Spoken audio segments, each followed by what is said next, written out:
MTA International, reaching the corners of the earth. Muslim television Ahmadiyya international کی یہ نشریات ہم آپ کی خدمت میں لندن سے پیش کر رہے ہیں۔ اس وقت آپ کی خدمت میں سیدنا حضرت امیر المومنین خلیفۃ المسیح رابع ایدہ اللہ تعالیٰ بنصر العزیز کا ایک تاریخی خطبہ پیش کیا جا رہا ہے۔ حبیبنا صلی علی محمد صلی علی حبیبنا صلی علی محمد صلی علی رسولنا صلی علی محمد صلی علی رسولنا صلی علی محمد صلی علی محمد صلی علی محمد صلی علی محمد صلی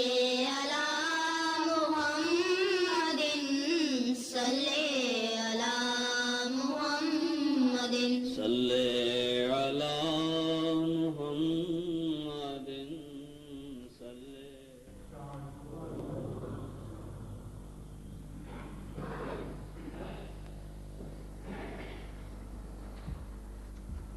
السلام علیکم ورحمۃ اللہ۔ اذان دے دیں۔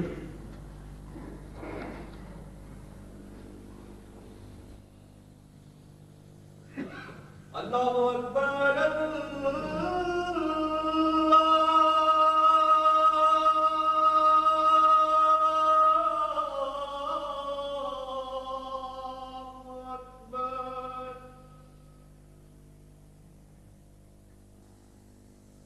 اللہ اکبر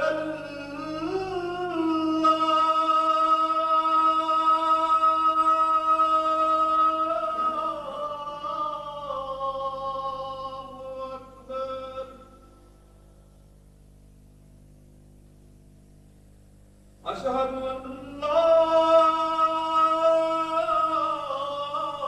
الہ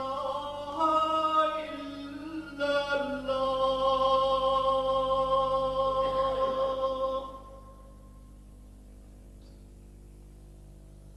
اشہد ان لا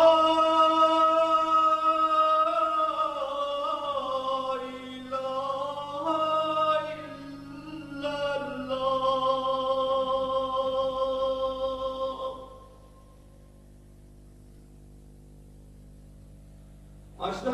ان محمد رسول اللہ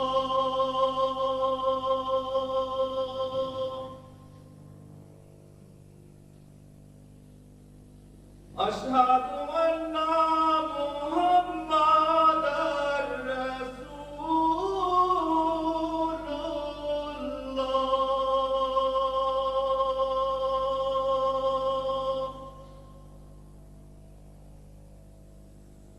حی علی الصلاۃ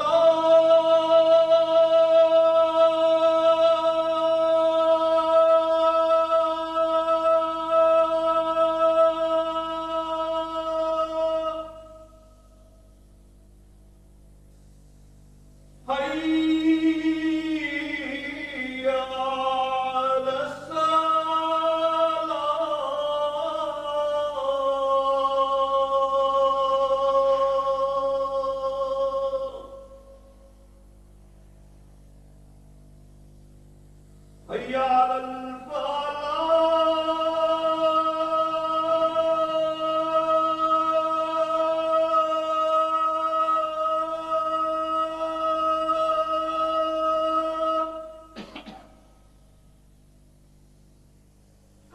حی علی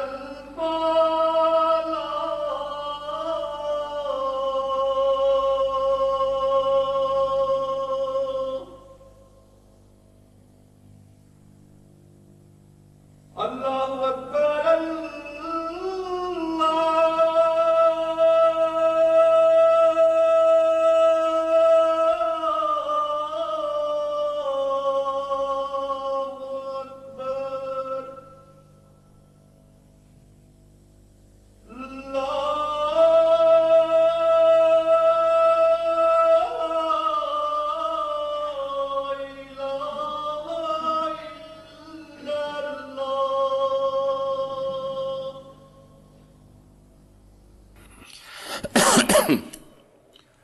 أشهد أن لا إله إلا الله وحده لا شريك له وأشهد أن محمدا عبده ورسوله أما بعد فأعوذ بالله من الشيطان الرجيم بسم الله الرحمن الرحيم الحمد لله رب العالمين الرحمن الرحيم مالك يوم الدين إياك نعبد وإياك نستعين اهدنا الصراط المستقيم صراط الذين أنعمت عليهم غير المغضوب عليهم ولا الضالين.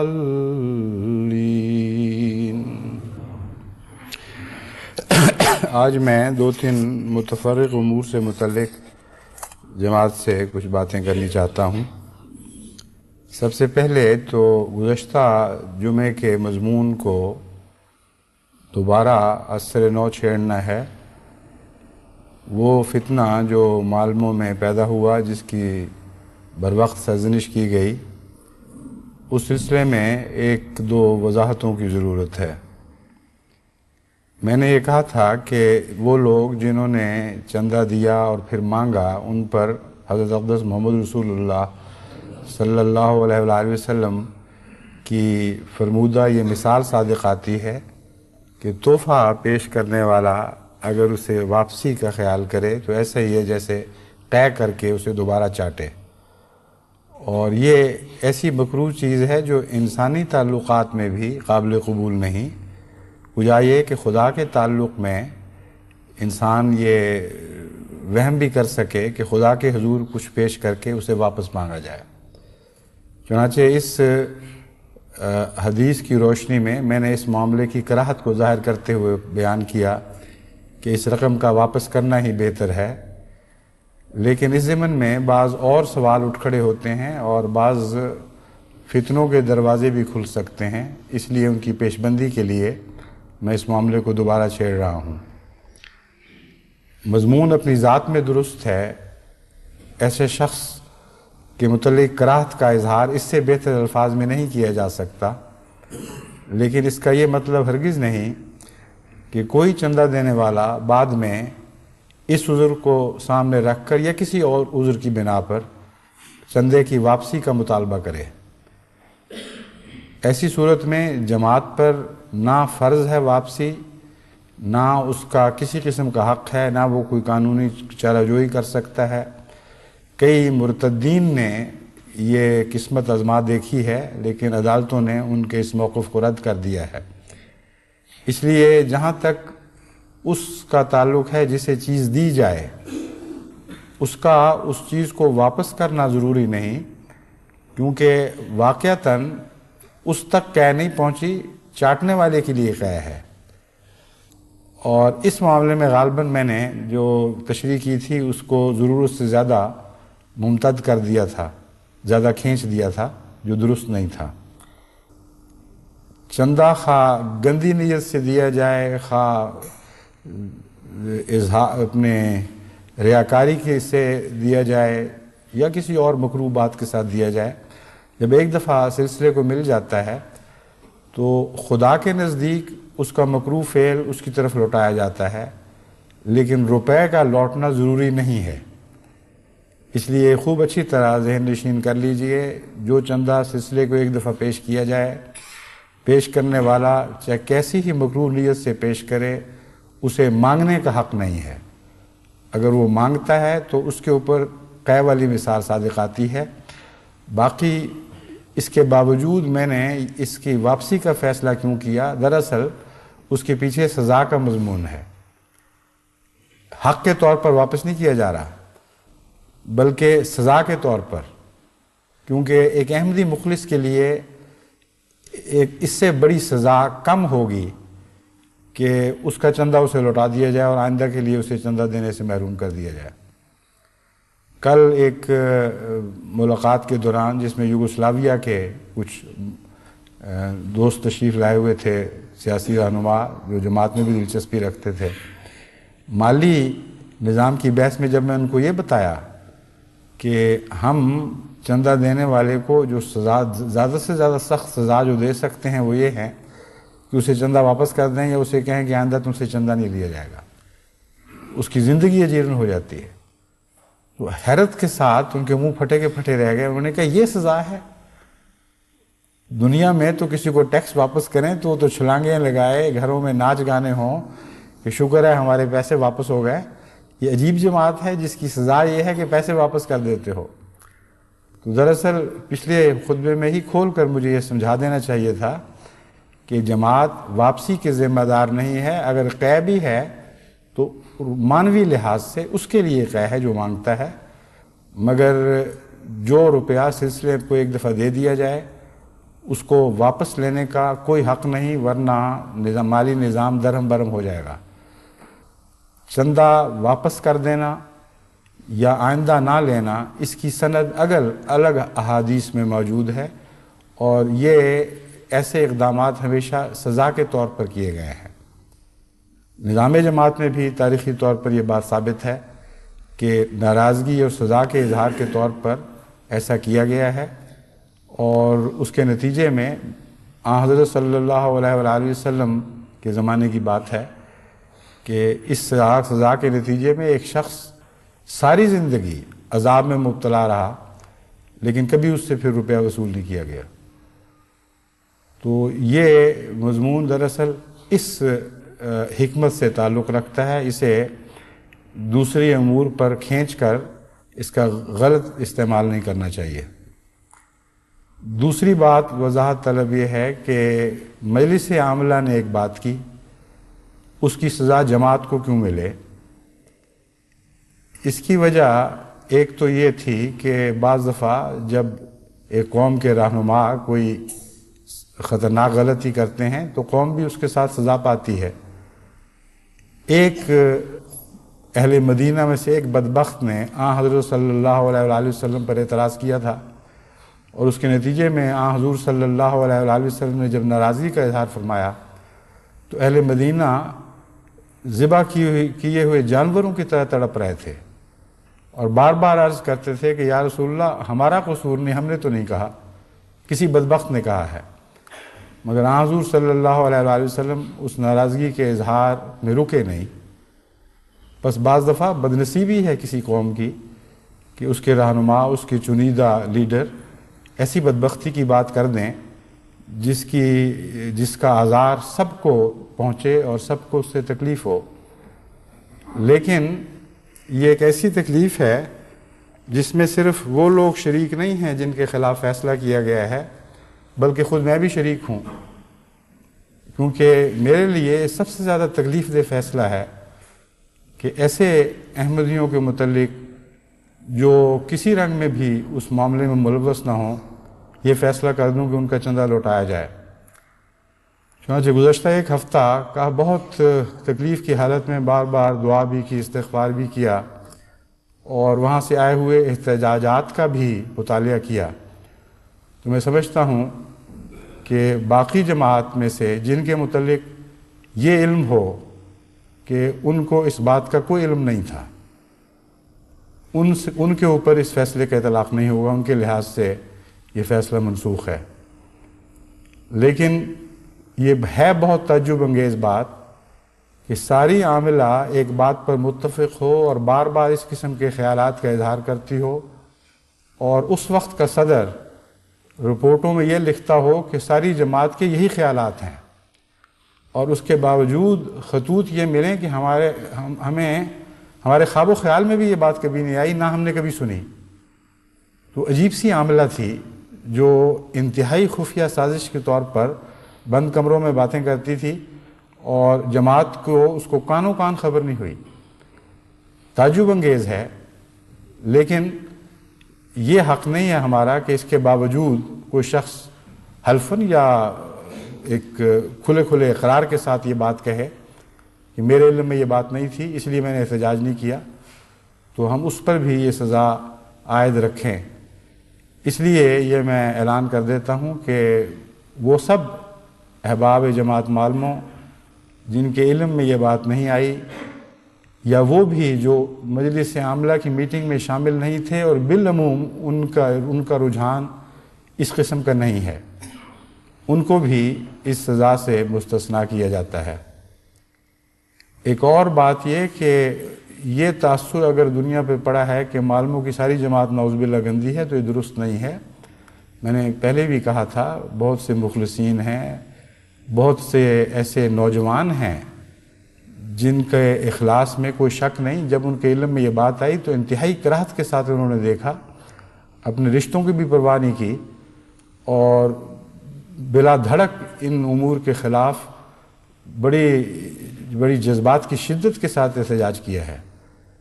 تو بعض لوگوں کی غلطی سے بعض وقت سزا تو ملتی ہے ایک رنگ میں سب کو ہی،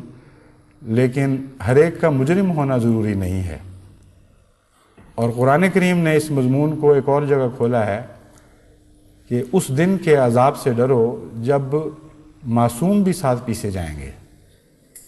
تو بعض تکلیفیں ہیں وہ پہنچتی ہیں ہر ایک کو، یہ ایک اصول ہے دنیا کا نہیں، قانون قدرت ہے۔ بعض اس قسم کی تکلیفیں ہیں جن میں معصوم بھی ساتھ پیسے جاتے ہیں، لیکن غلطیاں بعض کی ہوتی ہیں، لیکن سزا کے لحاظ سے وہ عقوبت کے مستحق اور سزاوار نہیں ہوتے۔ ایک طبی قانون کے طور پر سزا چلتی ہے، مگر یہ کہ نعوذ باللہ خدا ان سے ناراض ہو، یہ بات درست نہیں۔ اس لیے ایسے کثرت سے لوگ وہاں ہوں گے جن سے خدا ناراض نہیں، جن کے تقویٰ کے متعلق کوئی شک نہیں، اخلاص کے ساتھ سلسلے سے تعلق رکھنے والے ہیں، تو ان سب کو بحیثیت جماعت معلموں کے رد کر دینا یا ان کو متون کرنا یہ درست نہیں ہے۔ علاوہ ازیں سویڈن میں بھی بحیثیت جماعت سویڈن کے بڑی بڑی قربانی کرنے والے لوگ ہیں ماشاءاللہ۔ جس جماعت گوٹنبرگ سے جماعت معلموں نے ایک قسم کی رقابت کا مضمون شروع کر رکھا تھا، وہاں ایسے دوست بھی ہیں جنہوں نے اکیلے نے پورے قرآن کریم کی اشاعت کا خرچ دیا اور بڑی خاموشی کے ساتھ۔ ایک یورپین مشن کے لیے ایک ہی فرد واحد نے بہت بڑی رقم پیش کی ہے، یعنی 1,00,000 پاؤنڈ کے قریب، اور اشارتاً یا کنایتاً بھی اس بات کو انہوں نے کسی پر ظاہر نہیں کیا، نہ مجھے کہا ہے کہ اس کو ضبط تحریر میں لایا جائے اور میرا نام ظاہر کیا جائے۔ تو بحیثیت جماعت اللہ تعالیٰ کے فضل سے دنیا کی ہر جماعت بڑے بڑے عظیم الشان مخلصین پر مخلصین سے بنی ہوئی ہے، اور ایسی جماعت نہیں ہے جسے جماعت کے طور پر نعوذ باللہ من ذالک رد کیا جائے۔ بس معلموں کی جماعت کو بھی اگر تکلیف پہنچی ہے تو وہ لازماً پہنچنی تھی، کیونکہ مجلس عاملہ ایک بہت بڑی نمائندہ حیثیت رکھتی ہے، وہاں سال ہا سال سے ایسی بیہودہ باتیں ہو رہی ہوں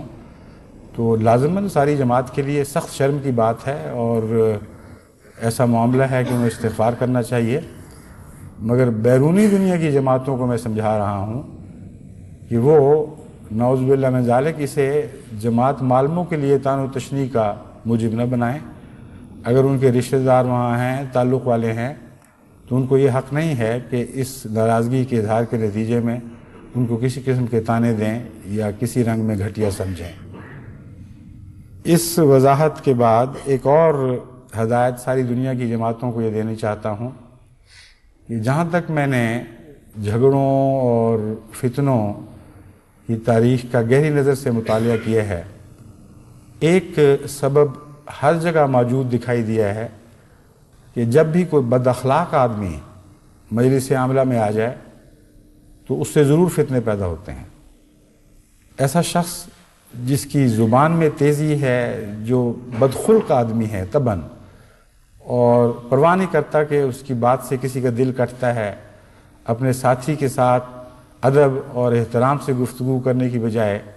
کڑوی بات پتھر کی طرح مارتا ہے۔ بعض لوگ اس کا نام سچائی قرار دیتے ہیں کہ دیکھو جی ہم تو سچی بات کریں گے، ہم تو رکیں گے نہیں۔ یہ سچی بات نہیں ہے، یہ بدتمیزی ہے۔ سچ بولنے میں اور سچ بولنے میں فرق ہوا کرتا ہے۔ ایک بااخلاق انسان سچ بات کہتا ہے مگر حتی المقدور کوشش کے ساتھ کہ کسی کو دکھ نہ پہنچے، اور جو سچ کے نام پر بدتمیزیاں کرتے ہیں وہ سچے ہوتے بھی نہیں ہیں۔ یہ بھی میں آپ کو یقین دلاتا ہوں کہ جب ان کا جائزہ لیا جاتا ہے تو سچ کے نام پر بڑے بڑے جھوٹ بول جایا کرتے ہیں۔ بدخلق انسان سے بچیں، اور چونکہ مجالس عاملہ کا انتخاب جماعت کرتی ہے، اس لیے جماعت کو اپنے انتخاب کے وقت اس بات کو پیش نظر رکھنا چاہیے کہ جو شخص اپنی روزمرہ کی گفتگو میں باادب نہیں ہے اور زبان کا کرخت ہے اور چھوٹی چھوٹی بات پر بھڑک اٹھتا ہے، ایسے شخص کو اگر آپ مجلس عاملہ میں منتخب کر کے لائیں گے تو اس مجلس عاملہ کا تقدس باقی نہیں رہے گا، اور اس کے نتیجے میں صدر یا امیر یا دوسرے عہدیداروں کے لیے بھی شرمندگی کے مواقع پیدا ہو سکتے ہیں، اور ساری جماعت کو بھی وہ فتنوں میں ملوث کر سکتا ہے۔ امرائے جماعت کو میری یہ نصیحت ہے کہ وہ جائزہ لیں، اگر ان کی عاملہ میں یا ان سے متحد جماعتوں کی عاملہ میں کوئی بدخلق لوگ داخل ہو گئے ہیں تو مجھے لکھیں تاکہ ان کو پیشتر اس کے کہ کوئی فتنہ پیدا ہو، وہ خود ابتلا میں پڑیں یا دوسروں کو ابتلا میں ڈالیں، ان کو ان عہدوں سے سبکدوش کر دیا جائے۔ اگر مجالس عاملہ بااخلاق، باادب، باتمیز افراد جماعت پر مشتمل ہوگی تو اللہ تعالیٰ کے فضل کے ساتھ ایسی مجالس کو فتنوں کے ڈر نہیں ہوا کرتے۔ اب میں ایک اور مضمون کو بیان کرنا چاہتا ہوں مختصراً، وہ یہ ہے کہ میں نے کچھ عرصہ پہلے، مجھے صحیح یاد نہیں، غالباً انہوں نے لکھا بھی نہیں ہوگا یہاں، نہیں ٹھیک ہے لکھا ہوا ہے، 100 سالہ جبلی کے تشکر کے طور پر ایک تحریک کی تھی جس کا ابتداً نام رکھا گیا تھا افریقہ 100 سالہ جبلی فنڈ برائے افریقہ و انڈیا۔ اس پر یہ تحریک ہوئی تھی جولائی 1989 میں، 1989۔ اس پر بعض ممالک کی طرف سے یہ توجہ دلائی گئی کہ آپ صرف افریقہ و انڈیا کیوں رکھتے ہیں، ضرورت مند اور پسماندہ لوگ جہاں بھی ہیں دنیا میں ان کے لیے اس تحریک کو عام کر دینا چاہیے، اس لیے اس کا نام تبدیل کر دیا جائے۔ وہ غالباً میرے مقصد کو پوری طرح سمجھ نہیں سکے تھے۔ یہ غرباء اور ضرورت مندوں کی امداد کے لیے نہیں تھی، بلکہ ایسے علاقوں میں خصوصی توجہ کرنے کی خاطر تھی جہاں خدا کے فضل سے احمدیت کے نفوذ کے بہت روشن امکانات پیدا ہو رہے تھے، اور ظاہر ہو رہا تھا کہ تھوڑی سی توجہ کے نتیجے میں اللہ تعالیٰ کے فضل سے توقع سے بہت بڑھ کر نتائج ظاہر ہو رہے ہیں۔ اس پہلو سے یہ تحریک اگر ہندوستان اور افریقہ کے لیے کی گئی تھی تو حکمت اس کے پیش نظر یہی تھی جو میں نے بیان کی ہے، لیکن بعض لوگوں کے اصرار کے نتیجے میں اس کا نام پھر تبدیل کر دیا گیا۔ اب مجھے یاد نہیں کہ نیا کیا نام تجویز ہوا تھا، لیکن اب اس تحریک کے اندر انشاءاللہ اسی حکمت کے پیش نظر USSR کے علاقے بھی شامل ہو جائیں گے، کیونکہ وہاں بھی بہت تھوڑی توجہ کے نتیجے میں بہت زیادہ پھل لگ رہے ہیں، اور اس کثرت کے ساتھ احباب روس کے یا USSR کے احباب جماعت کے پیغام سے متاثر ہوتے اور لبیک کہتے ہیں کہ میں سمجھتا ہوں وقت ہے کہ بڑے زور کے ساتھ اور بڑی تیزی کے ساتھ USSR کے باشندوں کو بھی احمدیت کا پیغام کثرت سے دیا جائے۔ تو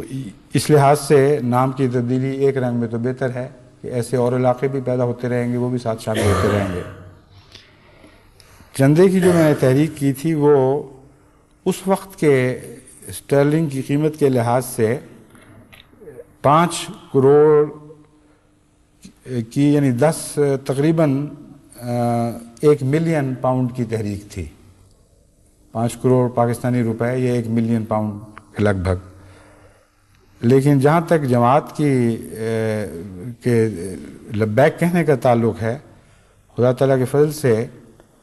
15 لاکھ یعنی 1.5 ملین کے وعدے موصول ہوئے، اور ان وعدوں کے علاوہ بعض ایسی رقمیں بھی موصول ہوئیں جو وعدوں میں شامل نہیں ہیں. مثلاً بعض احباب جو مجھے براہ راست رقم پیش کر دیتے ہیں یہ کہہ کر کہ اپنی مرضی سے اسے جہاں چاہیں خرچ کریں، ان کے اکثر پیش کردہ ان کی رقمیں میں نے اسی فنڈ میں ڈال دیں، اور جو وصولی کی رپورٹ ہے اس کے لحاظ سے یہ غالباً 32,000 پاؤنڈ ہیں جو اس عرصے میں بغیر کسی وعدے کے زائد پیش کیے گئے. اور ان پر میں نے بعض پر بات کھول دی، بعض کو پر شاید میں بھی کھولی کہ آپ کا اپنا جو وعدہ ہے وہ الگ ہے، کیونکہ آپ نے مجھ پر چھوڑ دیا ہے کہ جہاں چاہوں خرچ کروں، اس لیے میں سمجھتا ہوں اس مد میں زیادہ ضرورت ہے، اس لیے اس کو میں اس میں داخل کر رہا ہوں، لیکن آپ کے پہلے وعدے کے علاوہ ہوگا. بہرحال اس کو نکال لیا جائے، اگر اس کو وعدوں میں شامل کر لیا جائے تو وعدوں کی تعداد اس سے بھی زیادہ ہو جائے گی. بہت سی جماعتیں ہیں جو وعدے بھیجتی ہی نہیں ہیں اور صرف چندے بھجوانے شروع کر دیتی ہیں، اس لیے وعدوں سے پوری تصویر صحیح سامنے نہیں آ سکتی. قانون ہے ایک قسم کا کہ ہمیشہ جماعت وعدوں سے زیادہ رقم پیش کیا کرتی ہے، اور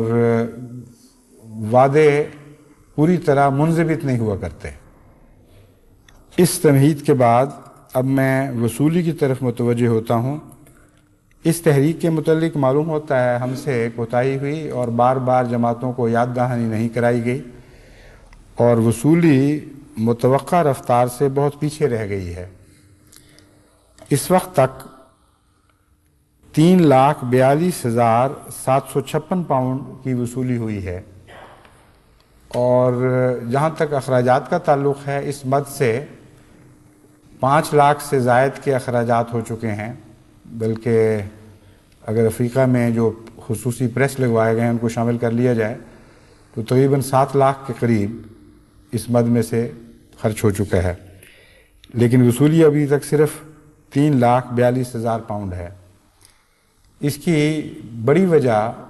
یاد دہانی کے نظام کی کمزوری ہے، کیونکہ جن جن جماعتوں میں بھی مستعدی کے ساتھ یاد دہانی کرائی جائے وہاں اللہ تعالیٰ کے فضل کے ساتھ ہمیشہ جماعت اپنے وعدے پورے کرتی ہے، بلکہ بسا اوقات وعدوں سے زیادہ ادا کرتی ہے. تو تمام دنیا کی جماعتوں کو میں اس خطبے کے ذریعے مطلع کرتا ہوں کہ اس سلسلے میں متعلقہ سیکریٹری کو بیدار کریں، اس کے ساتھ ایک ٹیم تیار کریں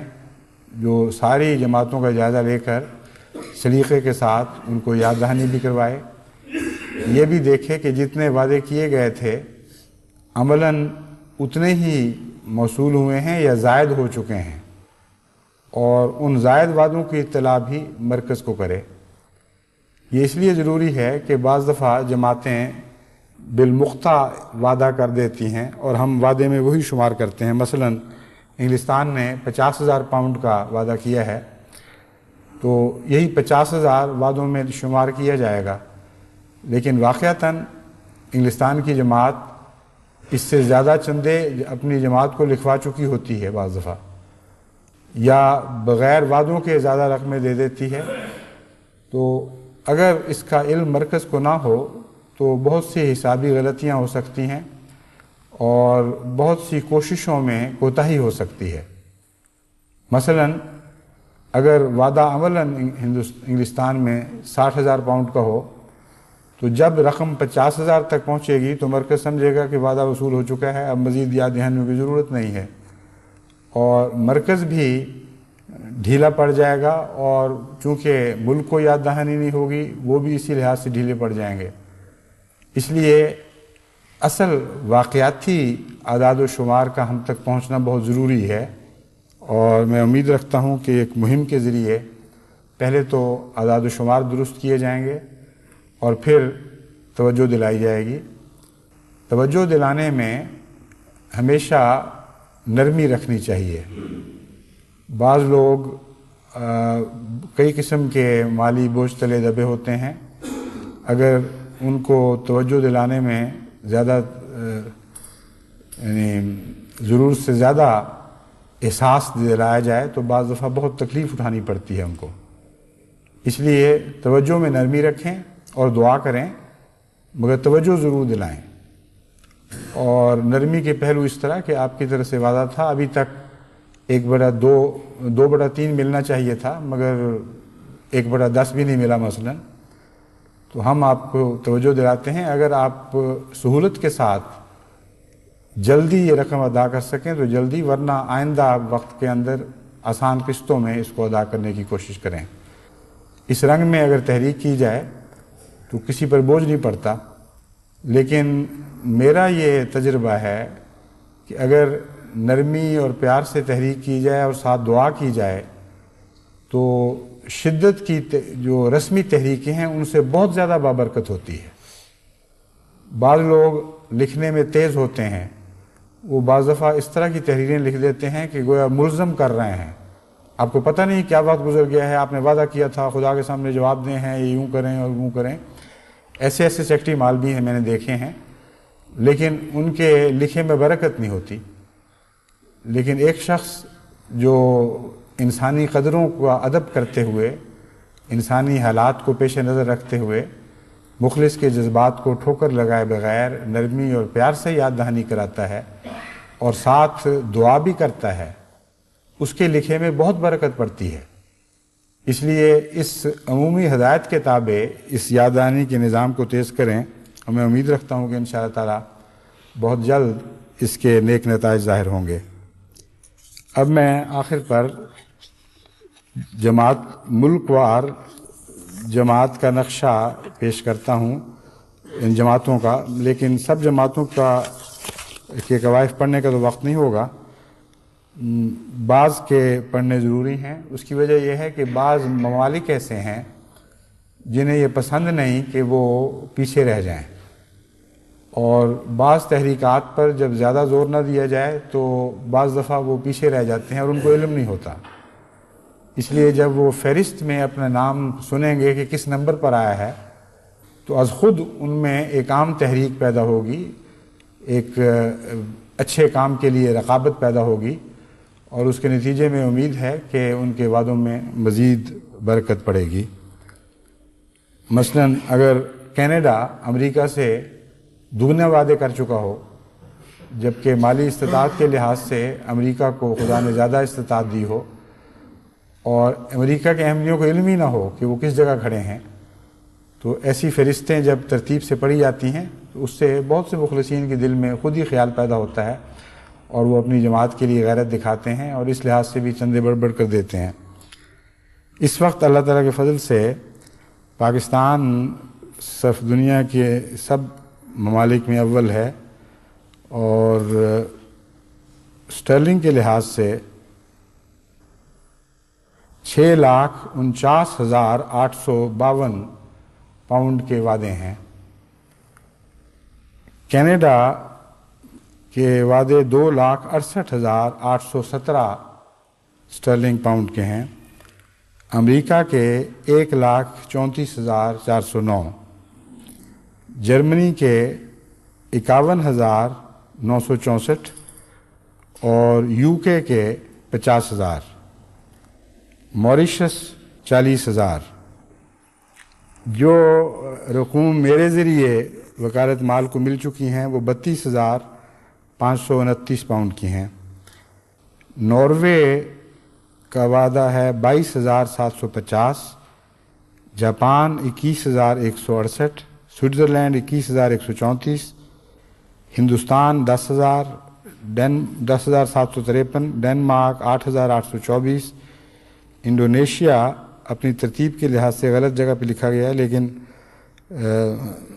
ویسے اس کو پہلے آنا چاہیے تھا۔ 16,911،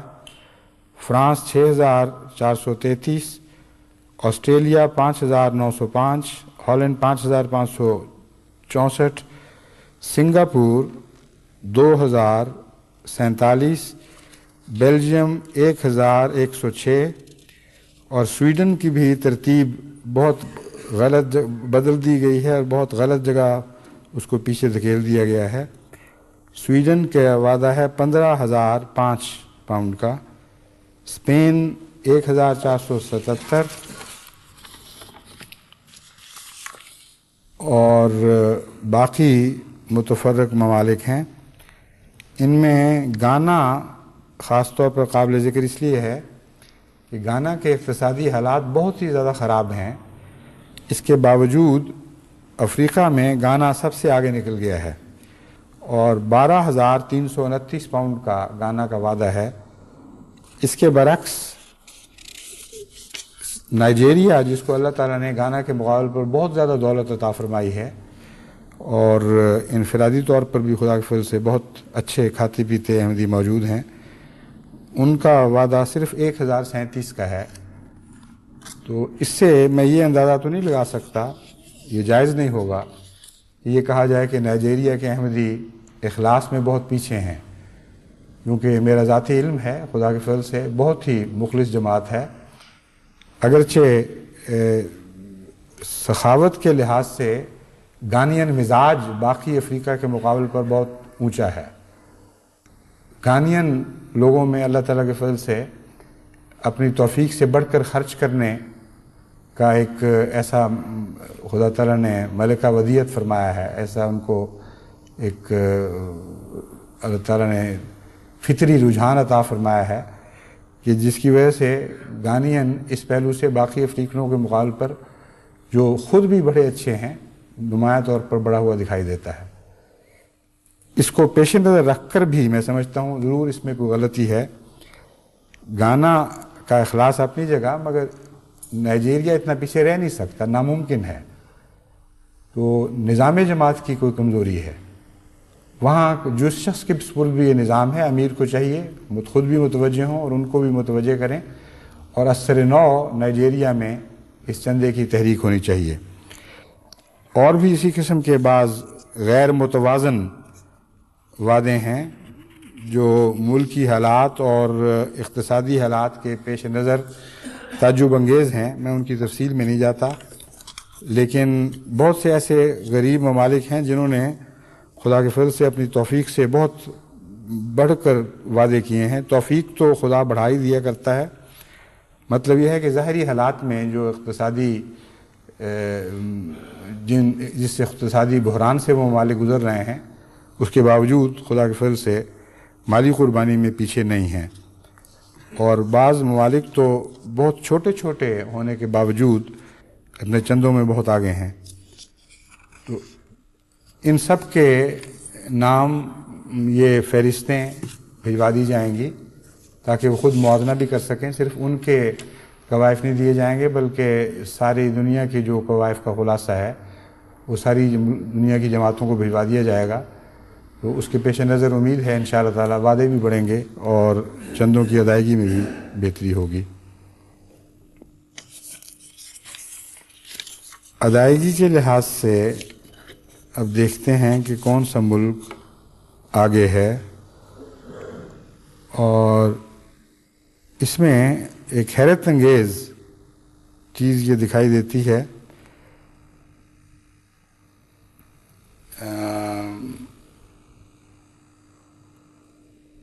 حیرت انگیز تو نہیں کہنا چاہیے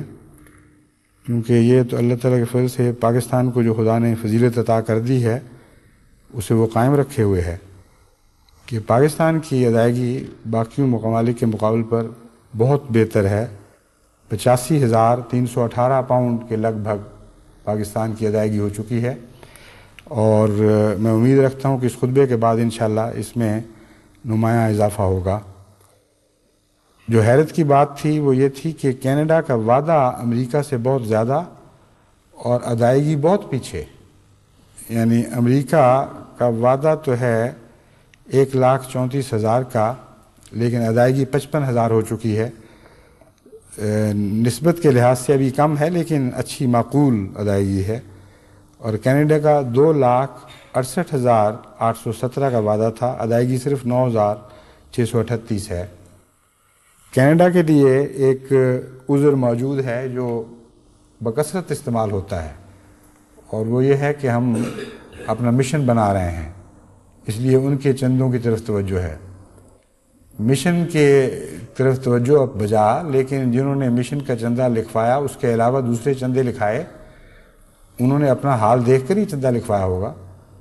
اس لیے یہ عذر جو بار بار پیش کیا جاتا ہے اس کی حقیقت کوئی نہیں ہے، ایک سستی پر پردہ ڈالنے کا بہانہ ہے۔ جو سیکریٹری جس کام کا ذمہ دار ہے اسے اپنے کام کی طرف توجہ کرنی چاہیے۔ اگر وہ صحیح طریق پر مسلسل محنت سے یاد دہانیاں کرائے اور اپنے شعبے کا حق ادا کرے تو کبھی بھی ملک پیچھے نہیں رہ سکتے۔ اس لیے کینیڈا میں لازماً کہیں کوئی سستی ہے، کوئی غفلت ہے، اس کی طرف توجہ کریں۔ امریکہ میں خدا کے فضل سے مالی لحاظ سے اب بہت بہتر مستحکم رنگ میں کام چل پڑا ہے۔ میں امید رکھتا ہوں کہ انشاءاللہ اس کے مزید فوائد اور ظاہر ہوں گے۔ جرمنی بھی وعدوں کے لحاظ سے تو ٹھیک ہے، لیکن اب تک جتنے وقت گزرنے کے لحاظ سے جتنی وصولی ہونی چاہیے تھی ابھی نہیں ہو سکی۔ 51,000 کا وعدہ تھا، 19,692 وصولی ہے۔ یو کے وصولی کے لحاظ سے میرا خیال ہے کہ سب سے آگے بڑھ گیا ہے، کیونکہ یو کے کا 50,000 کا وعدہ تھا، اس میں سے 39,000 پاؤنڈ ادا ہو چکے ہیں، یعنی 2/3 سے زائد ادا کر چکے ہیں، جبکہ ابھی 2/3 وقت نہیں گزرا پورا، جس کا مطلب ہے کہ پاکستان سمیت دنیا کے ہر دوسرے ملک سے اس وقت خدا کے فضل سے یو کے کی جماعت آگے ہے۔ اور جو 32,000 میرے ذریعے ملا ہے اس میں بھی یو کے بہت سے دوست شامل ہیں، کیونکہ وہ اپنا نام ظاہر کرنا پسند نہیں کرتے، اس لیے ان کو عمومی کھاتے میں ڈالا گیا ہے، یو کے کی جماعت میں نہیں ڈالا گیا، مگر یو کے کا اس سے ساتھ تعلق ضرور ہے۔ جاپان بھی اللہ کے فضل سے وعدوں کے لحاظ سے تقریباً ٹھیک ہے، لیکن ابھی تناسب کے لحاظ سے پیچھے ہے۔ باقی ممالک میں تو کوئی قابل ذکر ایسی نسبت نہیں ہے جس کے متعلق کچھ یہاں بیان کیا جائے۔ بالعموم شکل یہ بنتی ہے کہ 3 میں سے 2 سال گزرے ہیں اور 3 میں سے 1 وعدہ وصول ہوا ہے، یعنی 1/3 وصول ہوا ہے جبکہ 2/3 وصول ہونا چاہیے تھا۔ مجھے اب یاد نہیں رہا، ہو سکتا ہے میں نے مدت بڑھا کر 5 سال تک کر دی ہو، کیونکہ مجھے یاد ہے کراچی کے امیر صاحب نے یہ کہا تھا کہ اگر میں 5 سال کی مدت کر دوں تو امید ہے انشاءاللہ چندے زیادہ بھی ملیں گے اور جماعتوں کو سہولتیں ملیں گی۔ تو اگر 5 سال کی مدت کر دی گئی تھی تو اس میں ایک اشکال یہ پیدا ہو جائے گا کہ جن جماعتوں نے 3 سال کی نسبت سے وعدے کیے تھے ان کی ادائیگی ہم 3 سال کے حساب سے شمار کریں گے، یعنی ہونی چاہیے تھی۔ اگر 5 سال ہے تو 5 سال کی نسبت سے وعدہ بھی تو بڑھنا چاہیے تھا، اس لیے چونکہ پہلا وعدہ 3 سال کو پیش نظر رکھ کر کیا گیا تھا، اس لیے جب ان کی یاد دہانی کرائی جائے گی تو 3 والی نسبت کو پیش نظر رکھ کر یاد کرایا جائے گا کہ آپ نے 3 سال کے پیش نظر وعدہ کیا تھا، 2 سال گزر چکے ہیں، 2/3 آپ کی وصولی ہو جانی چاہیے تھی۔ مگر بہرحال جنہوں نے 5 سال کی نیت سے وعدہ لکھوایا ہے ان کے لحاظ سے ہو سکتا ہے ان کی رفتار قابل تسلی ہو۔ اب یہ قوائف آپ کے سامنے رکھ چکا ہوں، عمومی نصیحتیں کر چکا ہوں۔ جماعت کے حضور یعنی خدا کے حضور جماعت کی معرفت جو روپیہ پیش کیا جاتا ہے اس پر ہمیشہ نگران رہیں۔ یہ روپیہ ظاہری طور پر تو خدا کو نہیں پہنچتا، کیونکہ خدا ہی ہے جو تمام کائنات کا مالک ہے، اسے اس روپے کی ظاہری احتیاج نہیں ہے، ہاں اس کے بتائے ہوئے نیک کاموں پر خرچ کیا جاتا ہے۔ اللہ تعالیٰ نے اس روپے کو قرض قرار دیا ہے اور یہ اس کا احسان ہے۔ میں کئی دفعہ سوچتا ہوں کہ اسے قرض کیوں قرار دیا گیا؟ اس لیے کہ واقعتاً خدا کو تو آپ روپیہ دے ہی نہیں سکتے، اسی کا مال ادا کیا ہوا، اسی کا سب کچھ عطا ہے، اسی کی سب کچھ عطا ہے، اس کو ہم واپس کیسے کر سکتے ہیں؟ اس لیے قرآن کریم سے پتہ چلتا ہے کہ خدا تعالیٰ نے اس کو دو عنوانات کے تحت بیان فرمایا ہے۔ ایک تحفے کے متعلق تو یہ ایک مسلمہ بات ہے کہ تحفے میں یہ بحث نہیں اٹھا کرتی کہ کس نے کس کو دیا تھا اور اس نے کتنا دیا اس کو، کیونکہ ماں باپ جو سب کچھ اپنے بچوں کو دیتے ہیں انہی کی آمد پر ان کے سب گزارے ہیں، سب اخراجات چل رہے ہوتے ہیں، بچے بعض دفعہ اپنی آمد میں سے ان کو تحفہ دے دیتے ہیں اور ماں باپ بڑے پیار سے قبول کرتے ہیں۔ تو تحفے کا مضمون تو کسی منطقی بحث کا محتاج نہیں ہے، یہ تو بالکل الگ مضمون ہے، اور اکثر چندے جو ہیں وہ پیش کرتے وقت تحفے کے مضمون کو پیش نظر رکھنا چاہیے اور یہ سب سے بالا مضمون ہے۔ لیکن تحفہ کے مضمون پر جب میں نے قرآن کریم کی روح سے غور کیا تو کہیں یہ مجھے دکھائی نہیں دیا کہ خدا کہتا ہے مجھے تحفہ پیش کرو، بلکہ نماز میں التحیات میں یہ ملتا ہے ذکر کہ التحیات للہ،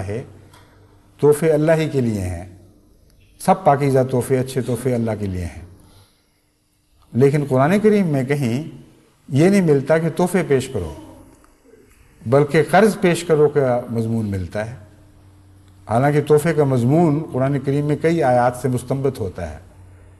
تو اس پر یہ دلچسپ چیز مجھ پر روشن ہوئی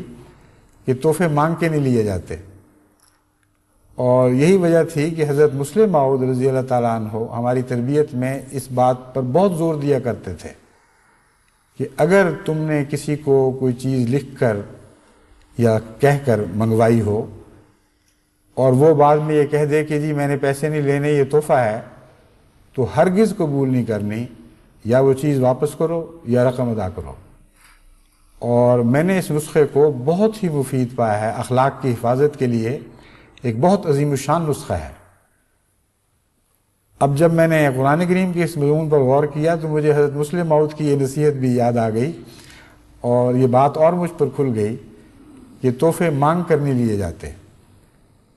تحفہ دینے والے کے دل میں اپنی محبت کے نتیجے میں تحریک پیدا ہوتی ہے، وہ از خود پیش کرتا ہے۔ لیکن قرآن کریم نے چونکہ مذہبی جماعتوں کو قربانی کے گر سکھانے تھے اور اقتصادی ترقی کے راز سمجھانے تھے، یہ دونوں باتیں اکٹھی ہیں، اس لیے قرآن کریم نے جب مانگا ہے تو قرض مانگا ہے اور قرضہ حسنہ مانگا ہے۔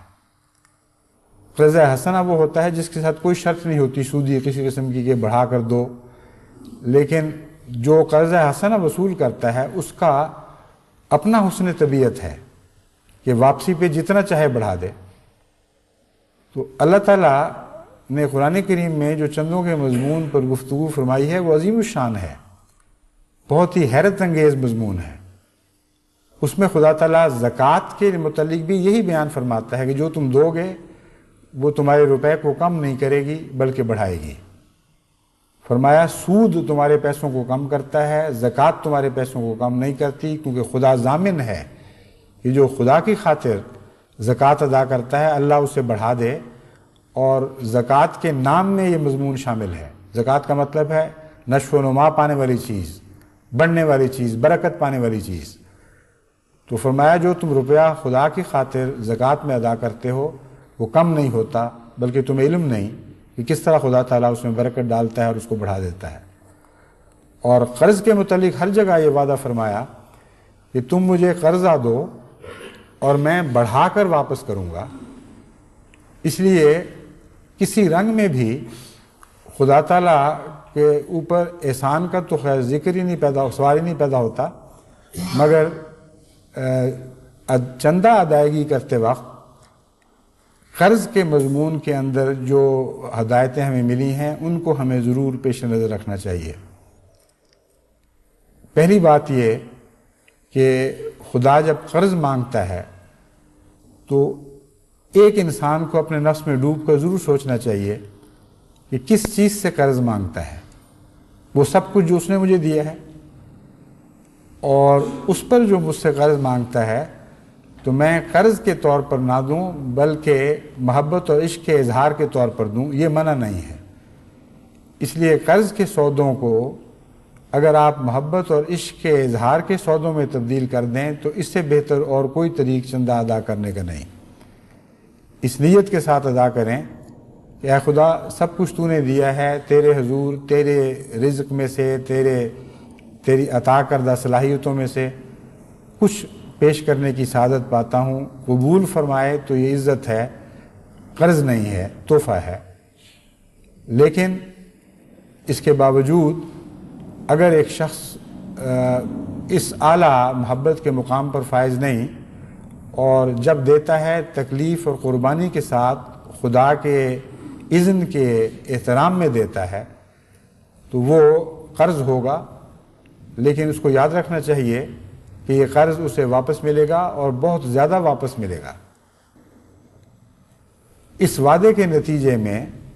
جو نیتوں پر بعض اثرات پڑ سکتے ہیں ان کے متعلق میں چند الفاظ میں متنبہ کرنا چاہتا ہوں۔ بعض لوگ جن کو خدا تعالیٰ ان کی مالی قربانیوں کے نتیجے میں بار بار عطا کرتا ہے، اس بات کے عادی ہو جاتے ہیں اور وہ سمجھتے ہیں کہ ادھر دیا ادھر ہمیں واپس ضرور مل جائے۔ اس کے نتیجے میں ان کے چندوں کے جیسے اعلیٰ اثرات پیدا ہونے چاہیے ان کی ذات پر وہ اعلیٰ اثرات مترتب نہیں ہوتے، وہ ظاہر نہیں ہوتے۔ بعض دوست مجھے اپنے تجربے لکھتے ہیں، بڑے ایمان افروز ہیں، اس میں کوئی شک نہیں، لیکن اگر اسے ایک انسان مستقل عادت بنا لے اور یہ سمجھے کہ ادھر میں نے خدا کے حضور پیش کیا ادھر واپس آ جائے گا تو یہ بھی ناپسندیدہ بات ہے۔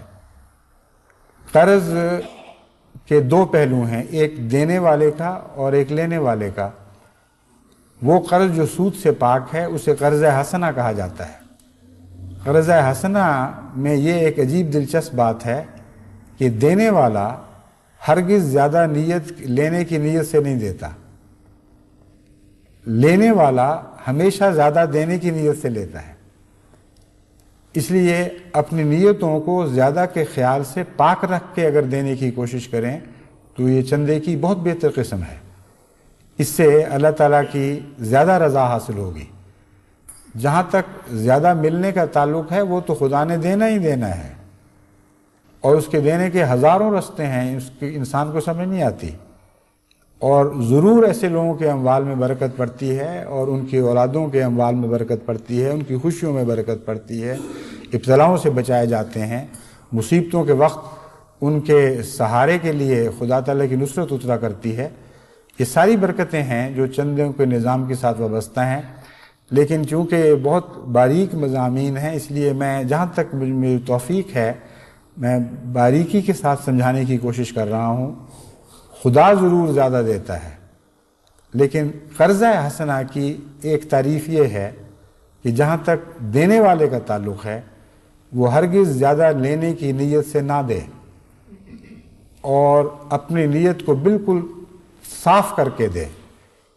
اس پہلو سے قرآن کریم کی ایک اور آیت روشنی ڈالتی ہے، اس پہلو پر قرآن کریم کی ایک اور آیت روشنی ڈالتی ہے جہاں اللہ فرماتا ہے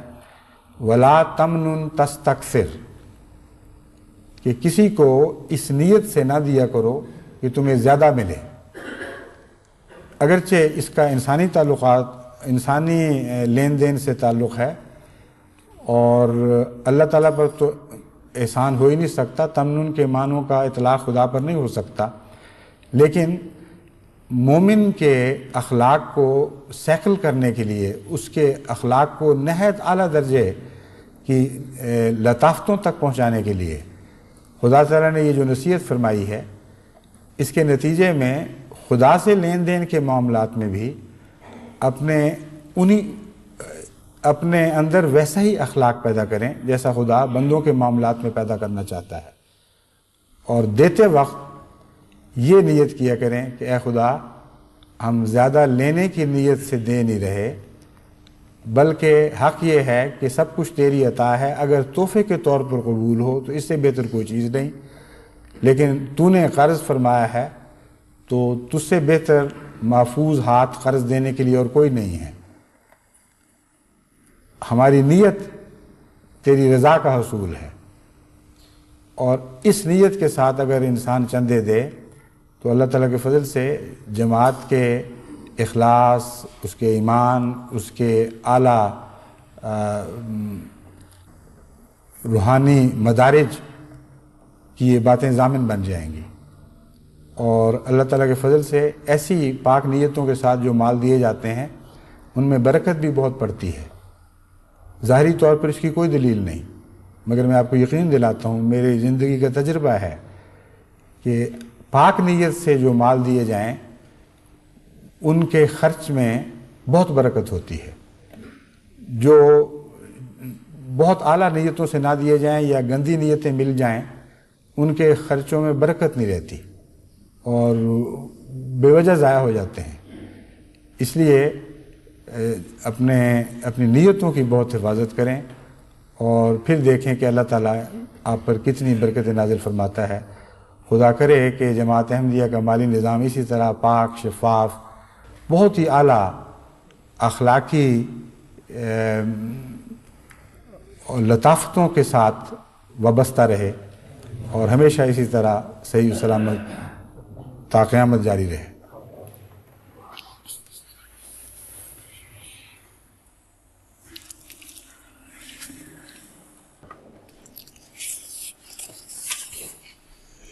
الحمد لله نحمده ونستعينه ونستغفره ونؤمن به ونتوكل عليه ونعوذ بالله من شرور أنفسنا ومن سيئات أعمالنا من يهده الله فلا مضل له ومن يضلله فلا هادي له ونشهد أن لا إله إلا الله وحده لا شريك له ونشهد أن محمدا عبده ورسوله۔